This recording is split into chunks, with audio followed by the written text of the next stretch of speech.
करीम अम्मा बाद फ़ाउज़ु बिल्लाहि मिनश शैतानिर रजीम बिस्मिल्लाहिर रहमानिर रहीम। আজকের এই সিরাত সেমিনারের সম্মানিত সভাপতি, প্রধান আলোচক, অন্যান্য গবেষক আলোচকবৃন্দ, সম্মানিত সঞ্চালক এবং এই সেমিনারের যারা সহকর্মী, হিতাকাঙ্ক্ষী, শুভানুদ্দায়ী, অংশগ্রহণকারী সকল ভাইকে আমি আহলান সাহলান, খোশ আমদেদ এবং মোবারকবাদ জানিয়ে শুরু করছি আজকে নির্ধারিত বিষয়বস্তুর উপরে আমার কয়েকটা উদাহরণ ভিত্তিক আলোচনা নয়, এটাকে আমি বলবো পর্যবেক্ষণ। কারণ একটাই, খোলাফায়ে রাশেদিন যাদের জীবনপঞ্জি, জীবন ইতিহাস, কর্মধারা, যাদের ন্যায় বিচার, যাদের ন্যায় নীতি, যাদের সংস্কার, যাদের প্রত্যেকটা কর্মধারা মনে হয় যেন পুরোপুরি সোনার বাক্সে বন্দি, সোনা দিয়ে জড়ানো এবং মোড়ানো। একজন আমিরুল মুমিনিন, প্রথমজন, মনে করুন, যাকে ইতিহাসে বলা হয় খলিফাতুল মুসলিমিন, প্রথম খলিফা, তারপরের তিনজনকে বলা হয় আমিরুল মুমিনিন। কারণটা কি? চারজনই তো খোলাফায়ে রাশেদিন। প্রথমজনকে বলা হয় খলিফায়ে রাসূল, পরের তিনজনকে বলা হয়েছে আমিরুল মুমিনিন। কারণটা কি? আমরা জানি আমাদের নবী ছিলেন সিরাজাম মুনীরা। ইন্না আরসালনাকা শাহিদাও ওয়া মুবাশশিরাও ওয়া নাযীরা ওয়া দাইয়ান ইলাল্লাহি বিইজনিহি ওয়া সিরাজাম মুনীরা। জ্বলন্ত প্রদীপ, প্রদীপ্ত ভাস্কর, জ্বলন্ত সূর্য। আর সাহাবায়ে কেরাম নবুয়ত সূর্যের আলোকপ্রাপ্ত নক্ষত্র। আই রিপিট, আমি আবার বলছি, আমাদের নবী ছিলেন শাহিদা ওয়া মুবাশশিরা ওয়া নাযীরা। আমাদের নবী ছিলেন সুপারম্যান অব দ্য ওয়ার্ল্ড। আমাদের নবীজি আমাদের মুক্তির জন্যে লৌহে মাহফুজের যেই মহাগ্রন্থ আল কোরআন আমাদের কাছে নিয়ে এসেছেন, দুনিয়ার মানুষের জন্য নিয়ে এসেছেন। আজকের সমস্যা পীড়িত বিশ্বে, সমস্যা জর্জরিত এই পরিবেশ পরিস্থিতি, সুখী দুঃখী সবাই এক বাক্যে স্বীকার করে Muhammad is the superman of the world and holy Quran is the super book of the world. Encyclopaedia Britannica খুলুন, সেখানে পরিষ্কারভাবে বলা হয়েছে, as a religious teacher, as a founder, as a ruler, as a leader, as a commander, as a law giver, as a law maker, as a justice, Mohammad is the superman of the world. তাহলে এই যে Superman, তার তৈরি যেই প্রোডাকশনগুলো, এগুলো কেন super production হবে না? সুধীমণ্ডলী, যেই কারিগর যত দক্ষ, তার শিল্পকর্ম তত বেশি গ্রহণযোগ্য এবং দামি। আমাদের নবী সুপারম্যান। আমাদের হেদায়েতের যেই আল কোরআন, সেটা সুপার বুক। আর ইতিহাসের সোনালী যুগ, সেটাকে, সেই যুগকে, সময়টাকে বলা হয় সুপার নেশন। কারণটা কি? একটাই কারণ, সেটা হলো আল্লাহর নবী যেই দিন, যেই কোরআন, বিশ্ব মানবের মুক্তির সনদ হিসেবে বিশ্ব বিবেকের কাছে উপস্থাপন করেছেন। সেই কোরআন তিবিয়ানান লিকুল্লি শাই, সেই কোরআন মা ফাররাতনা ফিল কিতাবে মিন শাই, জীবনের যত কিছু, যত ফাংশন, যত দিক, যত মত, যত পথ, কোরআনে সব কিছু পুঙ্খানুপুঙ্খরূপে মহান রব্বুল আলামিন আমাদের সামনে ওহির মাধ্যমে পেশ করেছেন। কোরআন যত কিছু বলেছে, এনেছে, পেশ করেছে, আমাদের নবীজি ছিলেন সেই কোরআনের প্রতিষ্ঠিত জীবন্ত, জ্বলন্ত, শাশ্বত প্রতিষ্ঠিত নমুনা। যেই কোরআনে পাক আমরা তেলাওয়াত করি, থিওরিক্যাল কোরআন, ফিলোসফিক্যাল কোরআন। আর আল্লাহর নবী ছিলেন প্র্যাকটিক্যাল কোরআন, বাস্তব কোরআন। নবীজি দাওয়াতের এই ময়দানে ইসলামের বীজ বপন করেছেন, চারা রোপণ করেছেন। বহু চড়াই উতরাই, বাধার বৃন্দাচল, প্রতিবন্ধকতা সব কিছু মাড়িয়ে আল্লাহ নবী প্রথমে গুটি কতক সাহাবা, তাদেরকে নিয়েই ইসলামের এই জীবন তরী, এটাকে দুনিয়ার এই মঞ্চে উপস্থাপন করেছেন। আর পরবর্তীতে নবীর জীবনের শেষ পর্যায়ে দুইটা যুদ্ধ, তাবুক এবং হুনাইন, ঐতিহাসিক ইবনে জারির, ঐতিহাসিক বালাজুরি, সব ঐতিহাসিক এই ব্যাপারে একমত। হুনাইন এবং তবুকে মুসলমানের সংখ্যা এত বেশি ছিল যেটাকে কোনো বালামের পক্ষে, কোনো দপ্তরের পক্ষে হিসাব করা সম্ভব ছিল না। কারণটা কি? বিদেহ যে আমরা পেয়েছি 1,24,000 আহমদের বর্ণনায়, অন্যান্য বর্ণনায় 1,40,000। তারা সবাই সোনার মানুষ ছিলেন। খোলাফায়ে রাশেদার যুগ ইতিহাসের স্বর্ণযুগ। খোলাফায়ে রাশেদার পরে 632-এর পর থেকে 1200 শতাব্দী পর্যন্ত যেই সময়টা, এটাকে বলা হয় ইতিহাসের আরেকটা সোনালী যুগ। খোলাফায়ে রাশিদিনের পর থেকেই ঘাটতি ঘাটতি ঘাটতি ঘাটতি হতে হতে আজকে যতটুকুন অবশিষ্ট রয়েছে, এটাও এত প্রতিবন্ধকতা, এত নির্যাতন, এত গুম, এত হত্যা, এত কিছুর পরেও 1 বছরের পরিসংখ্যান যখন বর্তমান দুনিয়া পেশ করে, দেখা যায় এই 1 বছরে যেই দিনটা, যেই ধর্মটা, যেই মতাদর্শটা দুনিয়ার মানুষ সবচেয়ে বেশি গ্রহণ করেছে, সেটার নাম ইসলাম।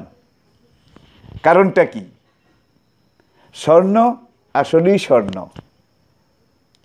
এটা চাহিদা, এটার আদর কদর ছিল, আছে, থাকবে।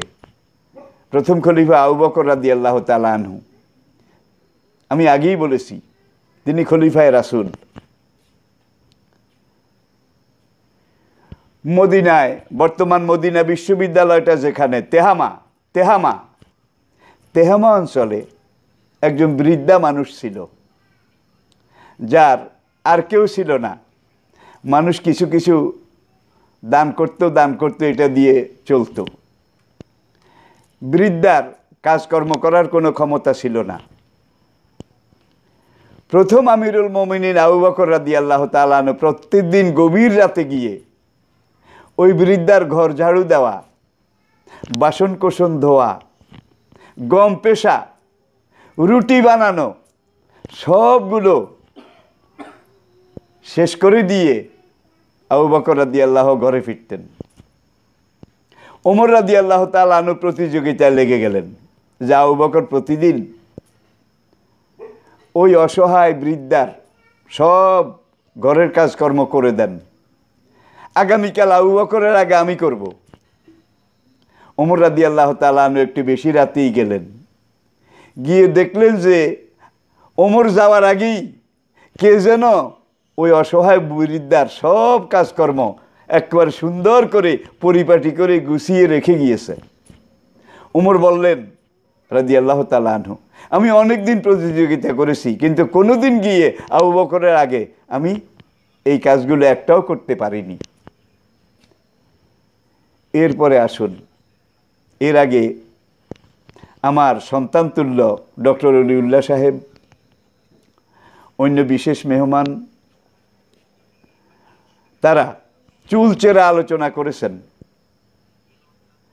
খোলাফায়ে রাশেদিন এটা আলাদা একটা এনসাইক্লোপিডিয়া, এটা আলাদা একটা জগৎ,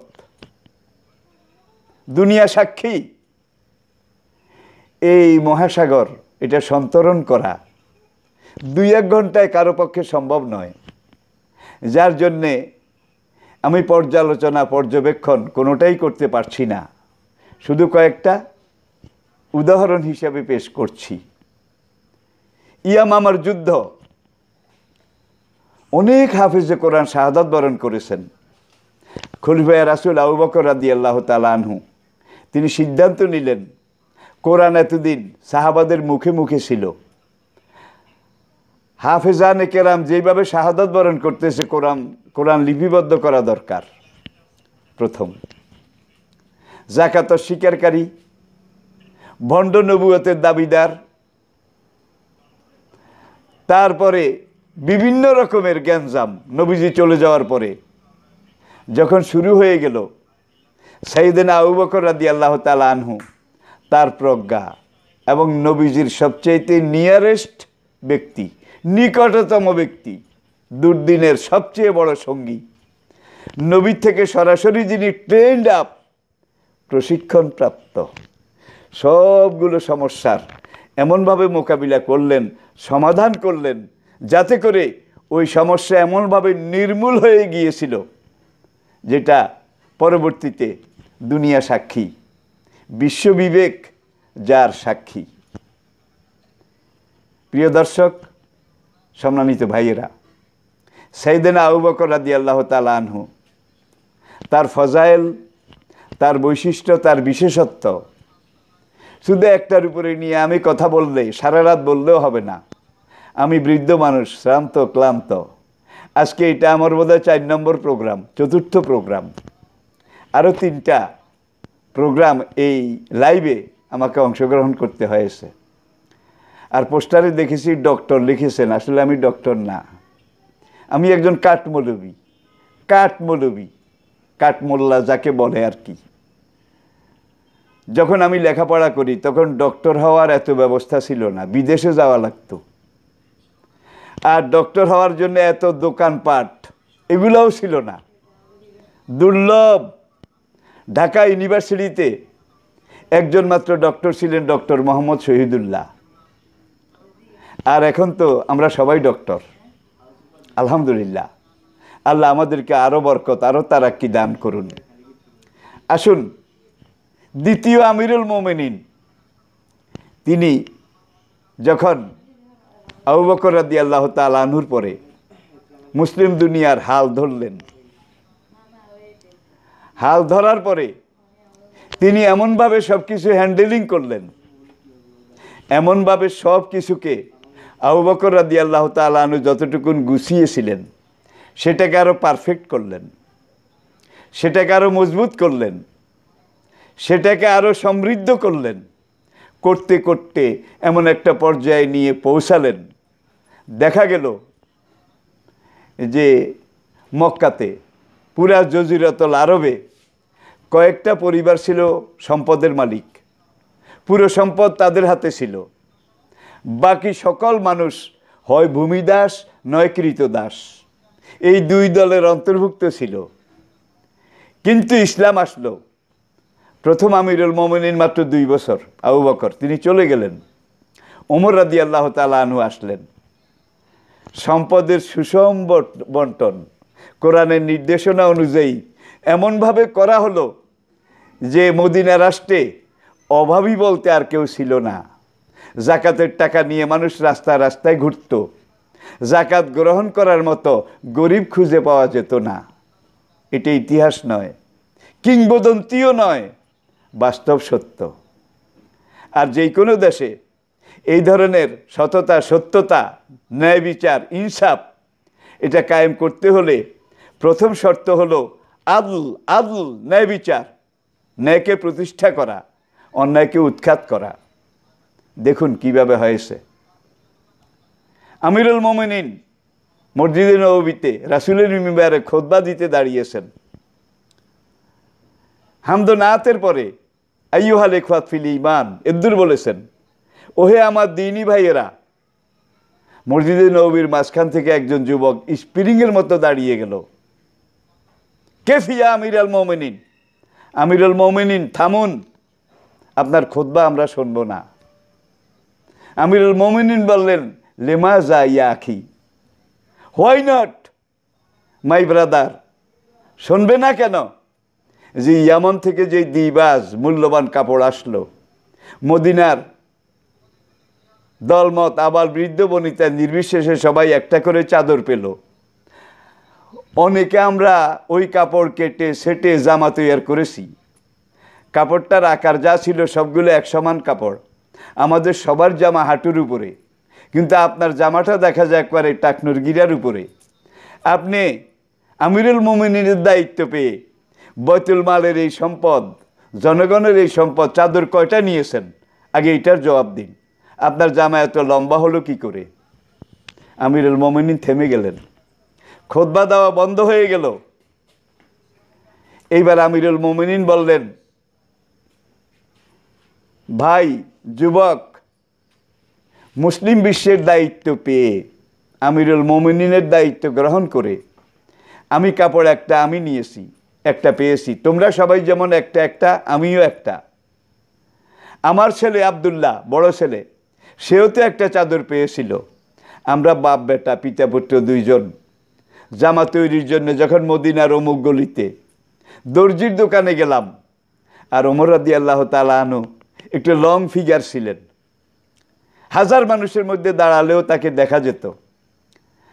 যখন জামার মাপ নিলাম, ছেলের জামাও তার কাপড় দিয়ে হাঁটুর উপরে থাকে, আমার জামা তো আরও উপরে। ছেলে আব্দুল্লাহ, যিনি আব্দুল্লাহ ইবনে ওমর বা ইবনে ওমর আমরা যাকে জানি হাদিস শাস্ত্রে, ছেলে আমাকে বলল, আব্বা আমি এইবার জামা বানাবো না, যেহেতু আপনি ইমামতি করেন। আমি যে চাদরটা পেয়েছি এটা আপনাকে আমি হাদিয়া দিলাম, আমারটা আপনারটা দুইটা জোড়া দিয়ে আপনি একটা জামা এমনভাবে তৈরি করেন, আপনার আগের জামা ছিঁড়ে গেছে, কয়েকটা তালি লেগে গেছে, আপনার জামাটা যেন পারফেক্ট হয়, পূর্ণাঙ্গ হয়, টাকনুর গিরার উপর পর্যন্ত হয়। ছেলে আমাকে তারটা দিয়েছে, দুইটা কাপড় মিলে আমার জামা টাকনুর গিরা পর্যন্ত নেমেছে, আমি চাদর দুইটা নেইনি। এখন ওই যুবক আবার দাঁড়ালো, আপনি যে এইভাবে দিয়েছেন, ছেলেরটা আপনি নিয়েছেন, হাদিয়া পেয়েছেন, তার প্রমাণ কি? আমিরুল মোমিনিন বললেন, অমুক দিন মদিনার অমুক গলিতে অমুক দর্জির দোকানে আমি যখন জামার মাপ দিচ্ছিলাম, আমার ছেলে দিচ্ছিল, কাপড়ে কুলিয়ে আসে না, জামা সুন্নতি নিয়মে পারফেক্ট হয় না, তখন ছেলে এই কথা বলতে বলতে তারটা আমাকে দিয়েছে। সেখানে অন্য দুজন কাস্টমার ছিল দর্জি দোকানের, তারা সাক্ষী। আমিরুল মোমিন বললেন, অমুক অমুক নাম বলার পরে ওই দুইজন দাঁড়ালো, সবাই তো জামাতে আসতো। এখন তারা বললেন, হ্যাঁ ছেলেরটা বাবাকে দিয়েছে, দুইটা মিলিয়ে একটা হয়েছে।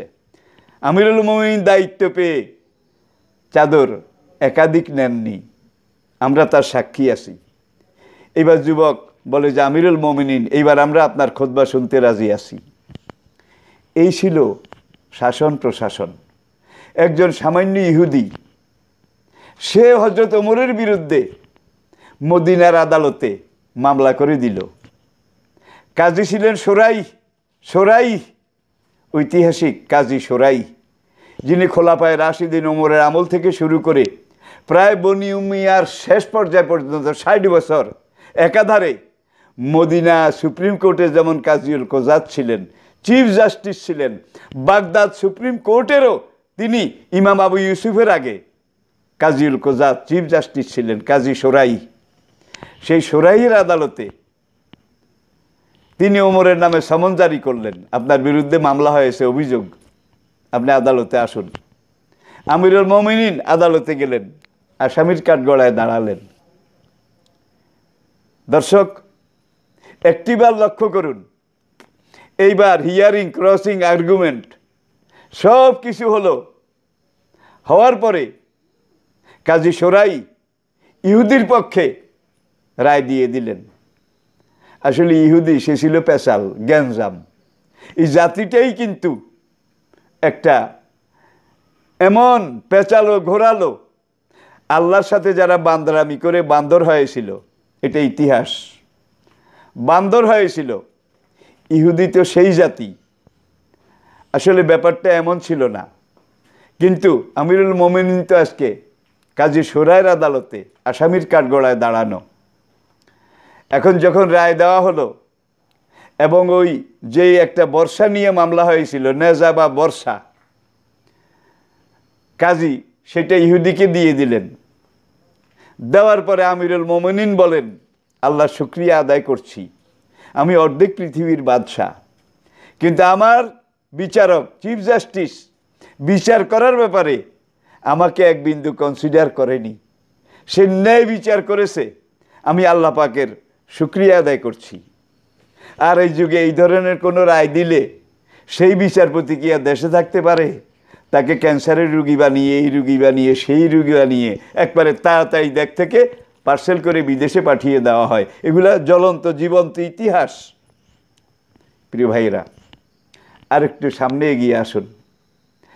তারা আল্লাহকে মেনেছেন, রাসূলকে মেনেছেন। শুরুতে আমি বলেছি, নবুয়ত সূর্যের নক্ষত্র তারা হয়েছেন। তারা ইসলাম মেনেছেন, রাসূল মেনেছেন, এতাআত করেছেন রাসূলের, আল্লাহকে মেনেছেন। মানার পরে আল্লাহ তাদের জন্যে সাহায্যের দরজা এমনভাবে খুলে দিয়েছিলেন। দেখুন, একটিবার তাদের চলার মধ্যে কোনো শান শওকত ছিল না, কোনো চমক ছিল না। কোনো রাজা, অর্ধেক পৃথিবীর বাদশাহ, জেরুজালেমের কিল্লা অবরোধ হয়ে গেছে। আমর ইবনুল আস রাদিয়াল্লাহু তাআলা আনহুর নেতৃত্বে সেখানে অবরোধ চলছে। ইহুদিরা বলল, ওমর নিজে যদি না আসে তাহলে আমরা দুর্গের কপাট খুলব না। মদিনাতে মেসেজ পাঠানো হলো, দূত চলে গেল।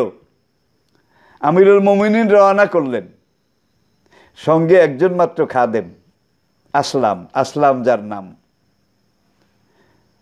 উট কিন্তু একটা, বাহন একটা। কতটুকুন যাওয়ার পরে আমিরুল মোমিনিন উট থেকে নেমে গেলেন। গোলাম আসলামকে বলে, আসলাম তুমি উটের উপরে, উটের পিঠে উঠো। আসলাম বললেন, আমিরুল মোমিনিন মাফ করেন, আমি কেন উটের পিঠে উঠবো? আমি তো আপনার গোলাম, আমার দায়িত্ব হচ্ছে উটের রশি ধরে টেনে নিয়ে যাওয়া। আমিরুল মোমিনিন বললেন, তুমি আমার গোলাম নও, তুমি আমার ভাই, তুমি আমার দ্বীনি ভাই। তোমার শরীর যেমন রক্ত মাংসে তৈরি, আমারও তাই। আমি এই দূর পথ, সারা পথ উটের পিঠে চড়ে আরাম করে যাব, আর আমার ভাই তুমি তপতপে টকবগে উত্তপ্ত বালির উপর দিয়ে পায়ে ফোসকা ফেলে তুমি হেঁটে যাবে। হাসরের দিন আল্লাহ রাব্বুল আলামিন আমাকে যখন জিজ্ঞাসা করবে, ওমর তুমি এইভাবে উটের পিঠে চড়েছ, খাদেম তার পায়ে ফোসকা এটা ফেলে রশি ধরে নিয়ে গেছে, আমি কি জবাব দেব? এখন গোলাম মাফ চায় আমিরুল মোমিনিনের কাছে, আমিরুল মোমিনিন মাফ চান গোলামের কাছে। শেষ পর্যন্ত আমিরুল মোমিনিন তিনি জিতে গেলেন। গোলামকে উটের পিঠে উঠাই তিনি রশি ধরে টেনে জেরুজালেমের দিকে যেতে লাগলেন। সঙ্গে কোনো সেনাবাহিনী নাই, বডিগার্ডও নাই, একজন মাত্র খাদেম, গোলাম আসলাম। কিছুক্ষণ আমিরুল মোমিনিন, আবার কিছুক্ষণ গোলাম, পালাক্রমে ফোরাত নদীর কূলে গিয়ে যখন তারা জেরুজালেমের ওই পাড়ে উঠবেন, তখন ইহুদি নেতারা, মুসলমান সেনাপতিরা একদল এখানে এগিয়ে আসলো। আমিরুল মোমিনিন আসতেছেন, অর্ধেক পৃথিবীর আমির আসতেছেন। কত বাদ্য, কত বাজনা, কত ডঙ্কা, কত জাঁকজমক জানি হবে। তারা নদীর কূলে দাঁড়িয়ে দেখে কোন দিকে ধুলা উঠতেছে, বাজনা বাজতেছে না, কিছু দেখা যায় না। কিছুক্ষণ পরে দেখা গেল ফোরাত নদীর এই কূল দিয়ে, নদীর চড়া বালিয়াড়ি, এখান দিয়ে দুইজন মানুষ আসে। একজন উটের পিঠে, আরেকজন রশি ধরে টানে। তারা এইদিকে তাকায় না। এরকম কতই আসে যায়, তাদের নজর দূর মরু বালিয়ার দিকে, ধুলাবালি কোথায় উড়ে, অর্ধেক পৃথিবীর বাদশা আসতেছেন, কেমন একটা সাংঘাতিক অবস্থা হবে। তখন পরিচিত একজন মুসলমান, তিনি বলে, এই যে এই যে এই যে উটের পিঠে, আর উটের রশি ধরে টানে, আমিরুল মুমিনিন এসে গেছেন। এখন তারা স্লোগান দেওয়া শুরু করছে। ইহুদিরা আগে স্লোগান দিচ্ছে, আমিরুল মুমিনিন জিন্দাবাদ, অর্ধেক পৃথিবীর বাদশা জিন্দাবাদ, খলিফা ওমর জিন্দাবাদ। আর উটের পিঠের যিনি বসা তার দিকে ইশারা করে। এই সময় কিন্তু গোলাম আসলামের উটে চড়ার পালা ছিল। আসলাম উটের পিঠে থেকে দুই হাতে বলে, ভাই আমি নই, আমি নই, যিনি রশি টানছেন তিনি আমিরুল মুমিনিন, অর্ধেক পৃথিবীর বাদশাহ ওমর রাদিয়াল্লাহু তাআলা আনহু। এটা ছিল ইসলাম, এটা ছিল ন্যায় বিচার। বুড়ির ঘরে খানা নাই, গভীর রাতে সব মদিনার নাগরিক ঘুমে, আমিরুল মুমিনের চোখে ঘুম নাই, কে কোন হালে আছে তিনি ছদ্মবেশে দেখতেছেন। ইতিহাস আপনারা জানেন, বুড়ির ঘরে খানা নাই, বাচ্চারা কান্নাকাটি করে, চোখ দিয়ে পানি গড়িয়ে পড়ল। তিনি বাইতুল মালের সেখানে গিয়ে খাদেমকে জাগালেন, স্টেট ব্যাংকের গভর্নর। আর বাইতুল মালটাকে ছোট কিছু মনে করবেন না। আফ্রিকা যখন জয় হয়ে গিয়েছিল, হরমুজ যখন ইসলামের কাছে সারেন্ডার করেছিল, যেই গনিমত এসেছিল, ঐতিহাসিকগণ এটার একটা পরিমাপ করে বলেছে, বর্তমান পৃথিবীর মুদ্রা মানে 2 লক্ষ ডলারের চাইতে আরো কিছু বেশি। আর তখনকার $2 লক্ষ, এখনকার কত কোটি ডলার, এটা আপনারা পরিমাপ করলে বুঝতে পারবেন। দারোয়ানকে, স্টেট ব্যাংকের গভর্নর, তাকে বললেন, এই সেই আসলাম, তালা এটা খোলো, আটার বস্তা নামাও, ময়দা নামাও, চিনির বস্তা নামাও, মধু ঘি এগুলার টিন লও। আসলাম সব নামালেন একটা একটা করে। এইবার তিনি বাইতুল মালের দরজায় বসলেন, আমিরুল মুমিনিন বললেন, আসলাম একটা একটা করে বস্তা আমার পিঠে উঠাও। আসলাম বললেন, আমিরুল মুমিনিন বলছেনটা কি? আপনার কাজ করার জন্য, দায়িত্ব পালন করার জন্য কত খাদেম, কত চাকর নকর, কত কিছু আছে, আপনার পিঠে আপনি কেন নেবেন? না, আমার গুনার বোঝা আমাকে বইতে দাও। আমার গাফলতির কারণে, তল্লাশির কারণে আমি খবর নিতে পারি নাই। কুল্লুকুম রাইন ও কুল্লুকুম মাসউলুন আন রাইয়াতিহি। আল্লাহর নবী আমাকে শিখিয়ে গিয়েছেন, আমার দায়িত্ব ঠিকমতো পালন করা হয়নি। একজন অসহায় মহিলা 3 দিন বাচ্চা কাচ্চা নিয়ে উপোস। এখন আসলাম বলে, কোথায় নেওয়া লাগবে বলেন, আমরা পৌঁছাই দিচ্ছি। কয় না, আমার গুনার বোঝা আমার পিঠে দাও। সব পিঠে করে নিয়ে নিজে বহন করে সেই বৃদ্ধার তাঁবুতে গিয়ে সেখানে নিজের হাতে রুটি বানিয়ে, রুটি সেকে মা এবং বাচ্চাদেরকে খাওয়ায়, যে মা তুমি বাচ্চাদেরকে নিয়ে এইবার শো। এরপরে তিনি পরের দিন, আর আমার আগে আমার ভাই বলেছেন, ওই যে ইহুদি বুড়ো ভিক্ষুক, এইটা একটা নয়, পুরো ইতিহাস। প্রিয় ভাইরা, আর একটা দুইটা কথাই আমি বলছি, আমি আগেই বলেছি, আমি একটা ইনসাইক্লোপিডিয়ার মহাসমুদ্রে নেমেছি। এখান থেকে 2-1টা মণিমুক্তা হীরা জহরত আমরা কালেকশন করার চেষ্টা করব।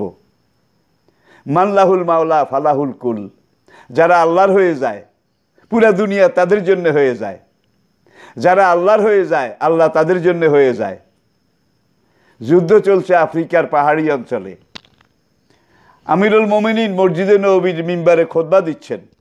খুতবার মাঝামাঝি পর্যায়ে যাওয়ার পরে হঠাৎ করে ব্যতিক্রমধর্মী 3টা আওয়াজ আমিরুল মুমিনিনের জবান মোবারক দিয়ে বের হলো।